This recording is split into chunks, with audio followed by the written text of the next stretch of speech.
Melhor e Mais Justo de hoje debate os desafios para as nações para conter o aquecimento global. Estamos ao vivo pelo portal tvt.org.br e pela Rádio Brasil Atual FM 98.9 na Grande São Paulo e 93.3 na Baixada Santista. Participam desse debate aqui comigo Rogério Alvarenga, professor do curso de Gestão em Saúde Ambiental da Faculdade de Medicina do ABC, Oswaldo Lucon, autor do IPCC, Painel Intergovernamental sobre Mudanças Climáticas, assessor da Secretaria de Meio Ambiente do Estado de São Paulo e professor do Instituto de Energia e Ambiente da USP, e Carlos Eduardo Fagiolo, meteorologista e colaborador do Laboratório de Clima e Biosfera do Instituto de Astronomia, Geofísica e Ciências Atmosféricas da USP. Participe você também pelo telefone 0 operadora 11 4930 7356.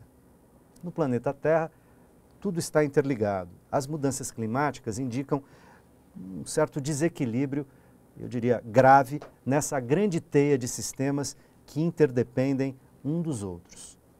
Apesar de toda a gravidade, parece que o acordo entre países para reduzir as emissões de poluentes que agravam os desastres só será definido em 2015, como já foi dito aqui no primeiro bloco, e para entrar em vigor apenas em 2020, quando acaba a validade do protocolo de Kyoto. Também já fizemos referência a isso no bloco anterior. Quais são as expectativas? Rogério, entra mais na conversa, eu queria saber suas expectativas, inclusive em termos dos efeitos do aquecimento, se são 2 graus, se serão mais graus, do tempo que a gente está perdendo para mitigar os efeitos do aquecimento global sobre a saúde das pessoas.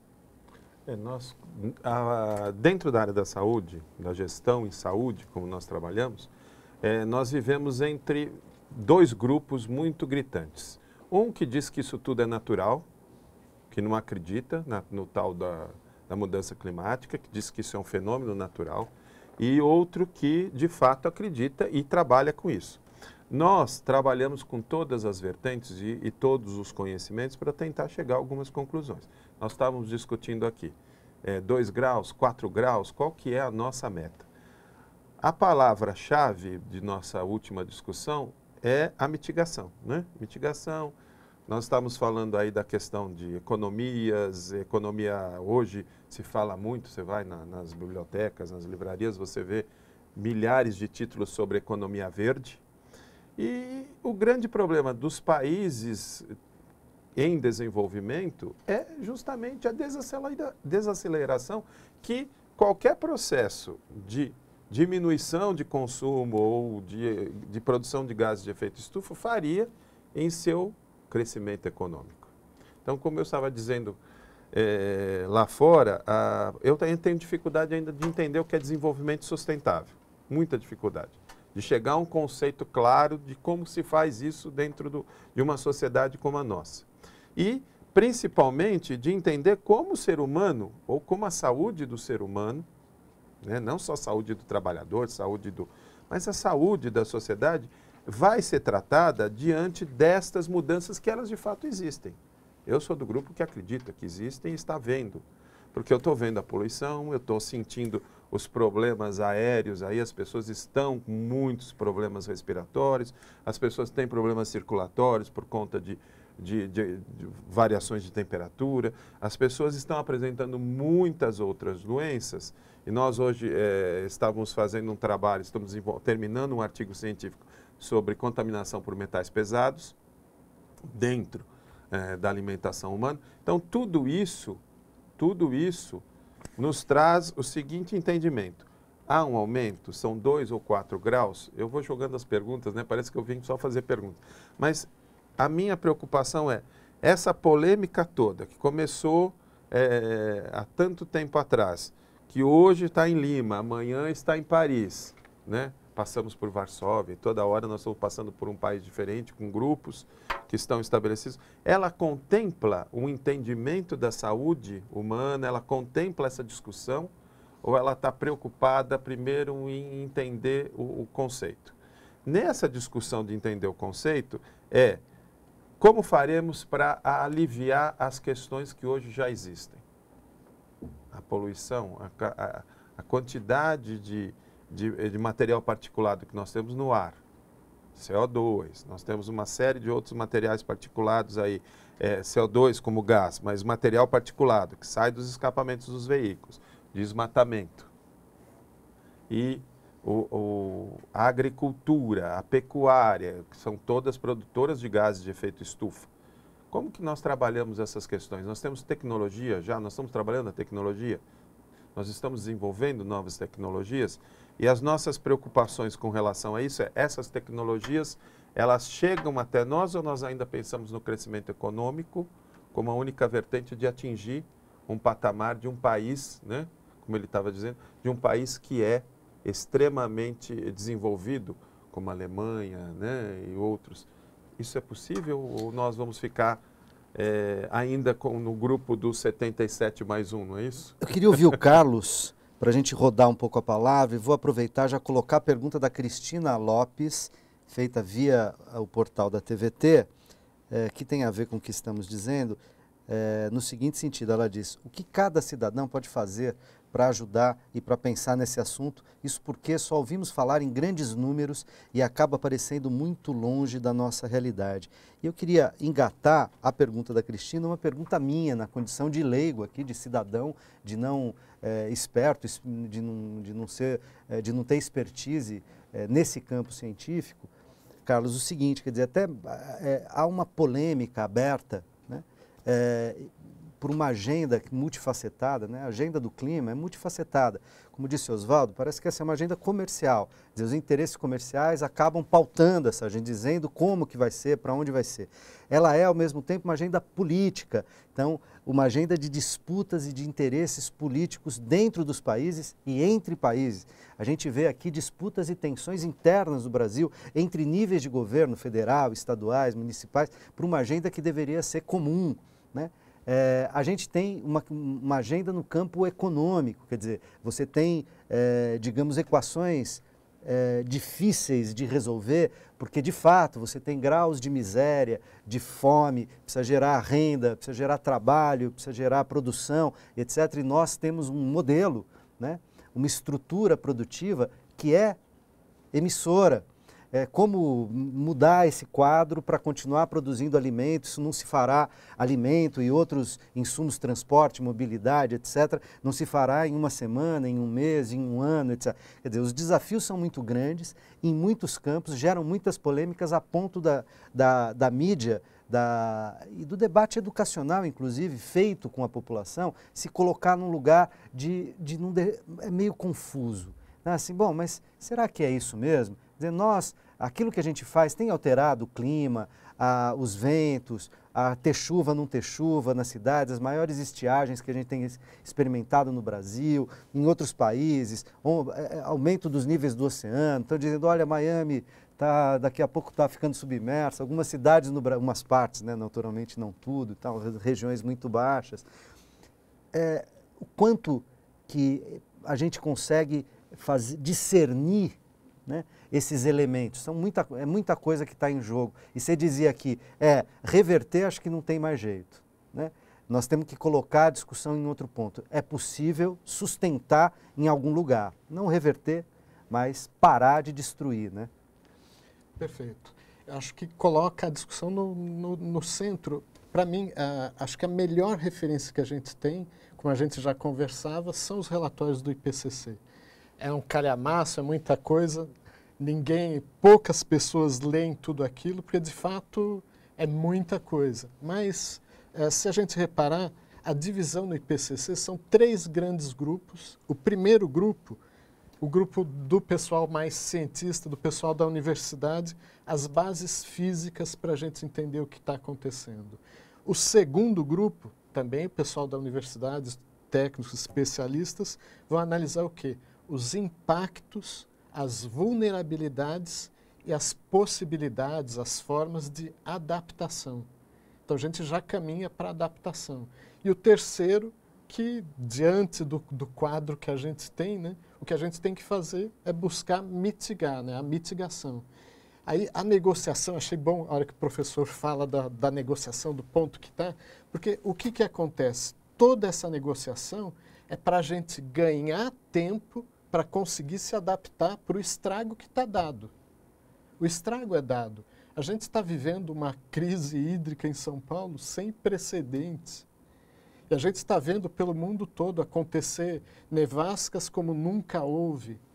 Então, o que a gente percebe mais e mais, aí citando o professor Rogério, né, tem os céticos que dizem, não somos nós. Essa turma já é ínfima em todos os campos. Perdeu espaço, na universidade, até no meio empresarial. As grandes empresas hoje têm a preocupação de associar a sua marca com conservação, com economia verde. Então, acho que até já entrando um pouco na sua questão e na questão que o Rogério colocava, né? Hoje a gente tem uma chance, e aí a janela de oportunidade que está aberta é a chance, e aí a fala da Cristina Lopes. O que a gente pode fazer? A gente pode fazer desde essa coisa do nosso dia a dia de cuidar da água que a gente está desperdiçando, né? Não desperdiçar como a gente costuma desperdiçar, mas não é só a água, né?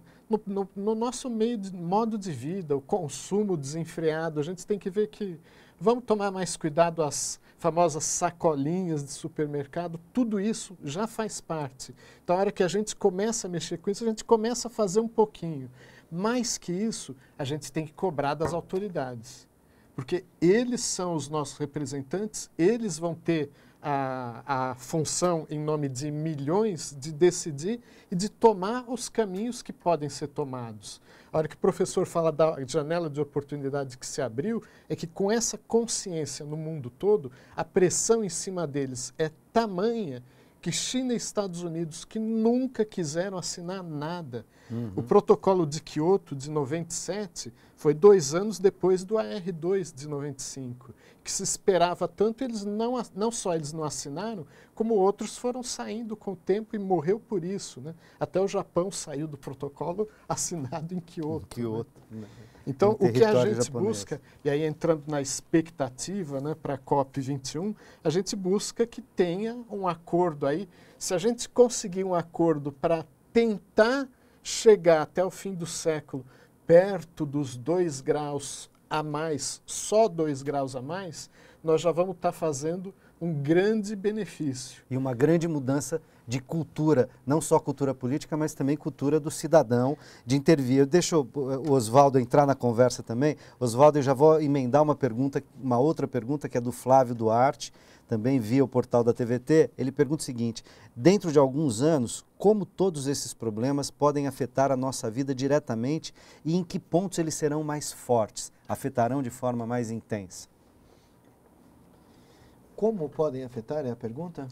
E em que aspectos afetarão de maneira mais forte? Bom, eu vou pegar alguns pontos fragmentados aqui e vou tentar chegar nessa resposta. Primeiro, 2 graus. O aumento de 2 graus, que não é certo, há quem diga que são 4, que nós estamos numa trajetória próxima a 6. Se nada for feito, a gente chega a 6. Bom, 6 é catastrófico, não é? São 6 graus a mais na média. Pega a temperatura do seu corpo, 36,5, e adiciona 2 graus a mais na média. Na média, você vai estar com uma febre de 38,5. Na média. De vez em quando vai estar com 36,5, de vez em quando vai estar com 40. Não dá. Um pouquinho mais está morto. Então, né? Quer dizer, isso para os sistemas, digamos, biogênicos, eles também se comportam dessa forma. Nós agora estamos vendo essa reportagem, digamos, da morte da Amazônia Oriental, influindo nos rios aéreos, que influem no regime hídrico aqui da região sul-sudeste. Quer dizer, o desmatamento na Amazônia, objetivamente, acaba mexendo no regime hídrico do sul e do sudeste. Certamente, ou agora de uma nevasca, nesse exato momento nos Estados Unidos, assim, está fora de época, completamente fora de época. O que isso implica? Perdas econômicas, perdas de saúde, externalidades que são pagas pelos mais vulneráveis, não pelos que causam as emissões, e, digamos, são alguns desequilíbrios que cabe aos governos reequilibrar. Quando a ouvinte pergunta o que eu posso fazer, me vem à cabeça o seguinte: olha, não vou recomendar para reciclar o lixo, para andar de ônibus. Eu sei que 1 milhão de pessoas em 2013 pensou no que pode fazer, foi às ruas, e hoje nós, bem ou mal, nós estamos tendo algumas transformações na malha urbana de São Paulo, no uso do solo da cidade, que elas foram induzidas por esses protestos. Elas foram induzidas. As redes sociais são muito fortes. Nós tivemos eventos como Primavera Árabe, algumas coisas que não eram esperadas por ninguém. Então, quer dizer, eu acho que eu já passei do tempo, estou velho demais para prescrever regras para as novas gerações. As novas gerações, elas entendem essas mensagens como as do IPCC, elas estão sendo traduzidas pelas redes sociais. Algumas distorções na tradução são corrigidas. É natural que haja algumas distorções. É natural, quer dizer, estou sentindo que há uma volta do ativismo. Esse ativismo, eu estou usando esse termo ativismo, que é uma coisa que remonta aos anos 70, 1970, né? Ele tá voltando, não é por moda, é por necessidade, é por limite físico. Quer dizer, quem precisa comprar um caminhão-pipa vai pagar R$600, o condomínio vai pagar, cada domicílio vai pagar R$15 por um caminhão-pipa por dia, se precisar. Então, quer dizer, essa externalidade, quem precisa mandar criança para fazer uma inalação, ou quem perdeu um parente com mais idade por um problema cardiorrespiratório, está pagando por isso. E pagando para quem? Está pagando por uma conta que foi criada por outros. Por quem foi criada? Foi criada de uma forma centralizada em cima de toda uma infraestrutura que eu chamei de carbono intensivo, combustíveis fósseis, veículos particulares, que podem ser corrigidos por políticas centrais. As políticas centrais... Agricultura extensiva. Agricultura extensiva. Então, quer dizer, a sociedade tem esse entendimento e algumas medidas muito singelas, centrais, podem mudar muito esse quadro. Por exemplo, remoção de subsídios a combustíveis fósseis. A gente acabou esse bloco, a conversa está boa e ela continua daqui a pouquinho no terceiro e último bloco do programa. Até já.